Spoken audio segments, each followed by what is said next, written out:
Lyca production Subaskaran தயாரிப்பில் அறிமுக இயக்குனர் ஏஆர் ஜீவா இயக்கத்தில் அனுபமா பரமேஸ்வரன் நடிப்பில் லாக்டவுன் இன்று முதல் திரையரங்குகளில்.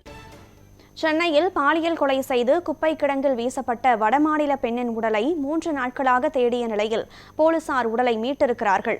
இதுகுறித்த கூடுதல் தகவல்களை செய்தியாளர் பிரசாந்த் வழங்க கேட்கலாம். பிரசாந்த், வணக்கம். இந்த சம்பவம் மிக பெரும் அதிர்வலைகளை சென்னை மற்றும் சுற்றுவட்டாரத்தில் ஏற்படுத்தி இருக்கக்கூடிய சூழலில் 3 நாள் நீண்ட நெடிய தேடலுக்கு பிறகு அப்பெண்ணினுடைய உடல் கைப்பற்றப்பட்டிருக்கிறது. தற்போது நடைபெற்ற விசாரணையினுடைய ஊடாக கிடைக்கப்பெற்ற தகவல்கள் என்ன? உடலினுடைய தற்போதைய நிலை என்ன?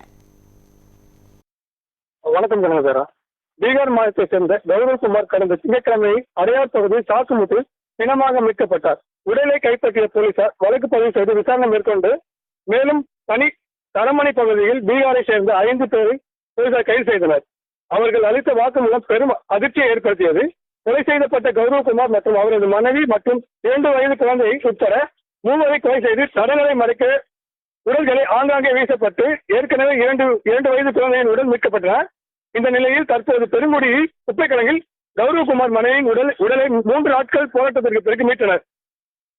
மேலும் கடந்த 24ஆம் தேதி செங்கோட்டூர்புரத்தில் பீகார் மாநிலத்தை சேர்ந்த கணவன், மனைவி மற்றும் 2 வயது ஆண் குழந்தை ஆகிய 3 கொலை செய்யப்பட்ட நிலையில் கணவன், குழந்தை உடல் கண்டெடுத்த நிலையில் பெருங்குடி குப்பை கிடங்கில் இன்றுடன் 3 நாட்களாகியும் 3வது நாட்களாக தேடி வந்த நிலையில் தற்பொழுது பெண்ணின் உடல் கண்டெடுக்கப்பட்டுள்ளது.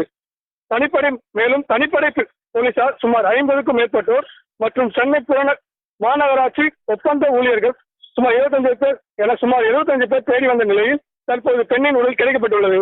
கனகதரா, விவரங்களை வழங்கியமைக்கு நன்றி பிரசாந்த்.